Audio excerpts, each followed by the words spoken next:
किंवा अशा पद्धतीचं त्यांनी यांना नोटिसा दिल्यामुळं ह्या सगळ्या आपल्या सुखाचा संसार वाचवण्यासाठी, आपलं हक्काचं घर वाचवण्यासाठी इथे बेमुदत आमरण उपोषणाला 25 तारखेपासून बसले. प्रामुख्याने 25 जानेवारीला ह्या उपोषणाला बसल्या. 26 जानेवारी हा प्रजासत्ताक दिवस आहे.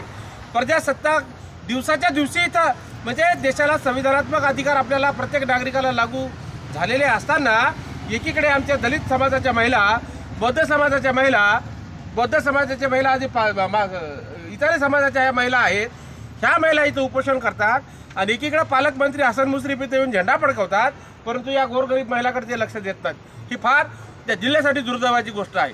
म्हणून संघटनेच्या मार्गदर्शक तत्वानुसार आम्ही आज त्यांची भेट घेतली, त्यांच्या प्रश्नावर प्रशासनाशी चर्चा केली, आरोग्य विभागाच्या प्रश्नावर चर्चा केली, आरोग्य अधिकाऱ्यांसंग चर्चा केली, जिल्हाधिकारी मॅडमसंग चर्चा केली, त्यानंतर मुख्य कार्यकारी अधिकारी यांच्यासोबत चर्चा केली आणि यांचे सगळे आदेश पारित झालेले असल्यामुळं संविधानात्मक मार्गानं या लोकांची कुठेतरी पर्यायी व्यवस्था व्हावी यासाठी मुदतवाढ आम्ही त्यांना मागितलेली आहे.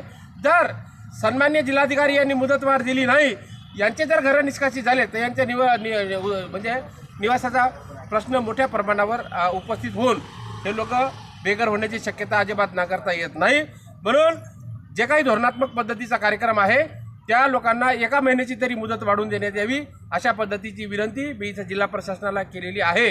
त्यांनी आमच्या विनंतीला मान देऊन आमच्या भगिनीच्या ताब्यात असलेल्या ज्या काही निवासी अतिक्रमण आहे ते निष्कासित करण्यासाठी त्यांना किमान 1 महिन्याची मुदत वाढ देण्यात यावी अशी मी मागणी केलेली आहे.